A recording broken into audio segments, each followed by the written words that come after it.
Qu'est-ce que la Caraïbe? Le mot est une invention des Européens. C'est le dérivé du mot Caribe, le nom donné par les colons européens au peuple premier qui peuplait les petites Antilles, les Kalinago. La région caribéenne est un bassin hydrographique, océanographique et tectonique. C'est une région avec une unité historique par l'esclavage et l'économie de plantation. C'est une région avec des relations géopolitiques et économiques importantes. Dans le langage courant, on a tendance à limiter la Caraïbe à l'arc antillais, qui se compose des grandes et des petites Antilles. C'est un abus de langage.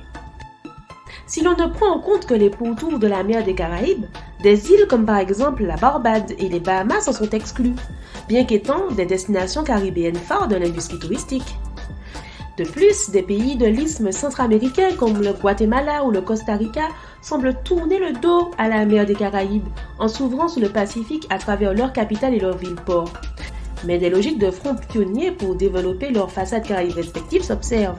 A l'inverse, le Guyana, la Guyane, le Suriname, les petits territoires continentaux d'Amérique du Sud, complètement excentrés au sud-est de la mer des Caraïbes, y sont pourtant rattachés.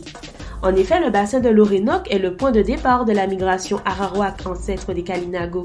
Ces pays sont caractérisés par une population métissée à large descendance africaine qui parle pourtant différents langages créoles typiquement caribéens. Du coup, il est nécessaire de prendre en compte différents Caraïbes. La première, c'est la Caraïbe insulaire, qui regroupe en plus des îles des territoires insularisés par d'autres facteurs que la mer. C'est le cas des Guyanes ou du Belize. On distingue aussi la Grande Caraïbe pour désigner les Antilles, les Bahamas et les îles Turques et Caïcos, ainsi que la façade caraïbe du continent américain, avec des littoraux du golfe du Mexique, de l'Amérique centrale, Belize, Honduras, Nicaragua, Costa Rica, Panama. Elle s'étend au plateau des Guyanes, en passant par les plaines côtières de Colombie et du Venezuela. Et politiquement alors, quel statut pour les territoires de la Grande Caraïbe? Certains États sont indépendants, comme les États continentaux d'Amérique centrale, mais également Cuba, Haïti, la République dominicaine, Antigua et Barbuda, les Bahamas, la Barbade, la Dominique ou encore Jamaïque ou Sainte-Lucie. La plupart des États des Antilles sont des États dépendants, qu'ils soient des dépendances américaines, les îles Vierges américaines ou Porto Rico, les dépendances françaises, la Guadeloupe, la Martinique, Saint-Martin, Saint-Barthélemy, néerlandaises comme Bonaire, Curaçao, Aruba, Sint-Maarten, Saba, Saint-Eustache, britanniques comme Anguilla ou les îles Caïmans.